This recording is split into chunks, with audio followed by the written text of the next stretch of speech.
819 did a bad thing. Prisoner 819 did a bad thing. Prisoner 819 did a bad thing. So this is the paradise of Stanford. If you haven't been there, you have to come by and take a look. I'm going to turn it into hell very shortly.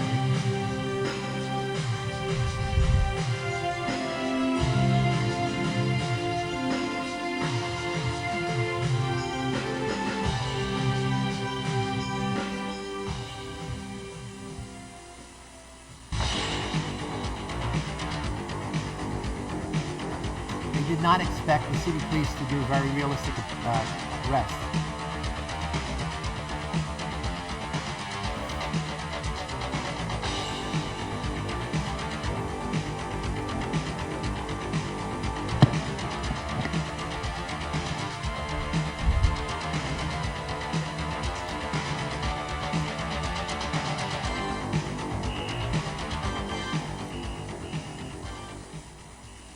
Police car pulls up in front, and a cop comes to the front door, knocks, and says he's looking for me.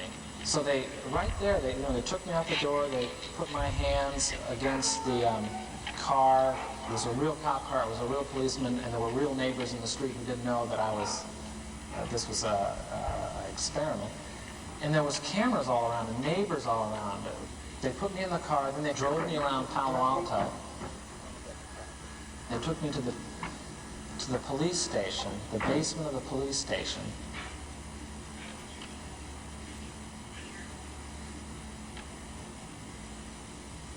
Then they put me in a cell. I was the first one to be picked up, so they put me in a cell, which was just like a room with a door with bars on it. You could tell it wasn't a real jail. They locked me in there in this degrading little outfit.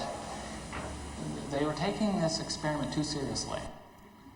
Indeed we were. This is what one of the guards looked like, with symbols of power, a military uniform, billy club, handcuffs, a whistle. Everybody who dealt with the prisoners had to wear silver reflecting sunglasses. Many of you remember that's the key element in the movie Cool Hand Luke. It makes people look anonymous and then also feel anonymous. This is the anonymous prison yard we created in the basement at Stanford. And you always begin with degradation rituals in fraternities, in the police, in the military, stripping guys naked, putting bags over their head. In this case, delousing them because the assumption is that they're bringing in lice and germs. And then, of course, with guys, they're always making fun of their small penises. This is what the prisoners looked like. We took away their names, gave them numbers. Instead of shaving their heads, we put in nylon stocking caps. And they had to learn their numbers and live by the numbers. This is the yard in action. This is the solitary confinement, a small closet that prisoners who broke the rules were supposed to be put in only for an hour. Over time, guards left them in for many hours, and at least one time a guard wanted to leave them in overnight. It began the way you saw in the Abu Ghraib pictures, a guy actually doing push-ups and jumping jacks, like fraternities do, and all kind of hazing. But that gets boring very quickly, and boredom is a major motivator of evil, because you want to do things that are creative so that you're not bored. And you got 8 hours, especially in the middle of the night. That's really long.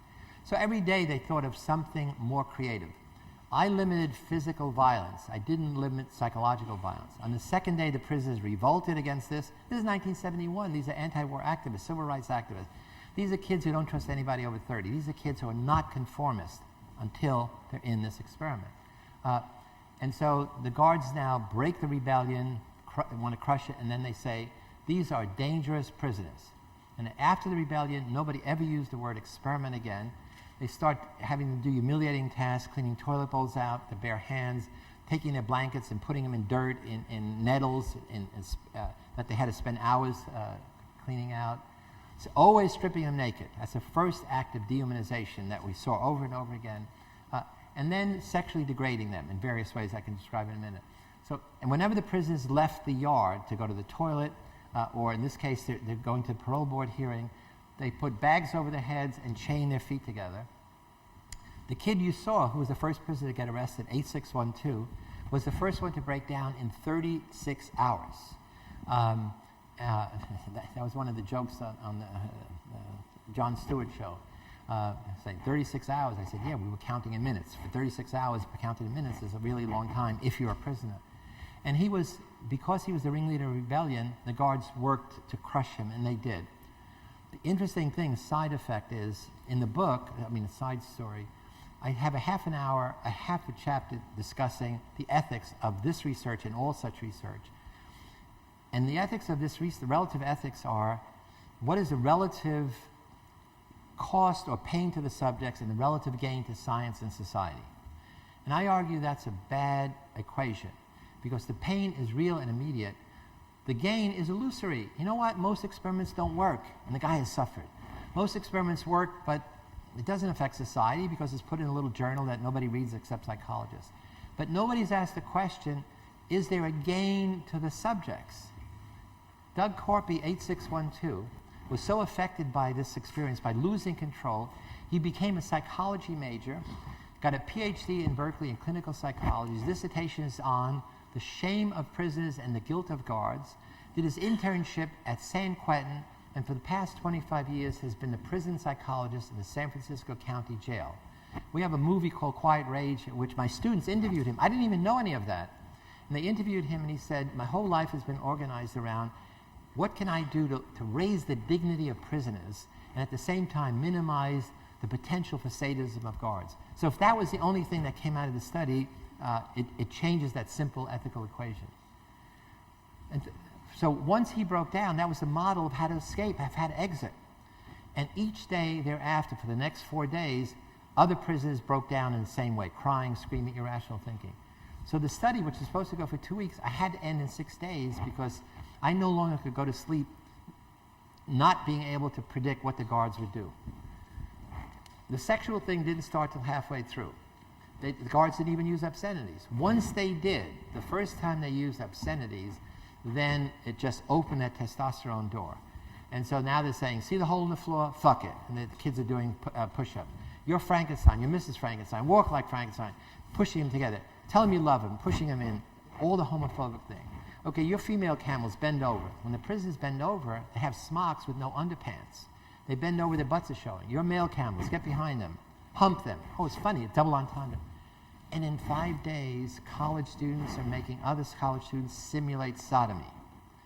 No different than what the scenes you saw in Abu Ghraib simulating fellatio. We have a wonderful website, but it's prisonexp.org, but I just made a new website called lucifereffect.com, which is, it's really extraordinary, working with Scott Plouse from Wesleyan and a former student of his, Mike Lestick.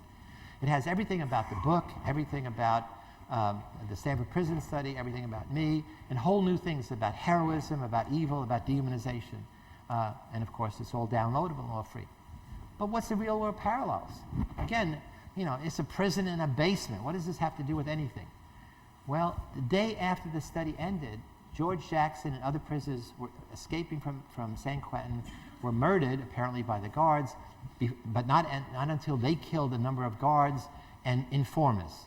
3 weeks later, there's a riot at Attica, which started as in honor of George Jackson, and in that riot, 9 hostages, which were guards and workers in the prison, and 28 cons, or prisoners, died because Governor Nelson Rockefeller, instead of negotiating, instead of dealing with the confrontation, he ordered the National Guard to come in and open fire.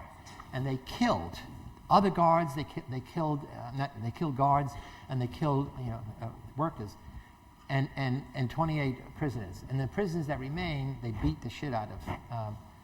So that's one parallel. Look at this. And here's that visual parallel that struck me, back in 2004. This is Guantanamo. They've run out of paper bags, or they're trying to recycle, so they use sandbag covers. This guy in the corner can't even look. It's so horrible. Here they also use not only sensory deprivation, but sensory overload. They blast white noise or loud music in their ears, and if you talk, then they lower it or take it away. And this is a cartoon about how to make torture work.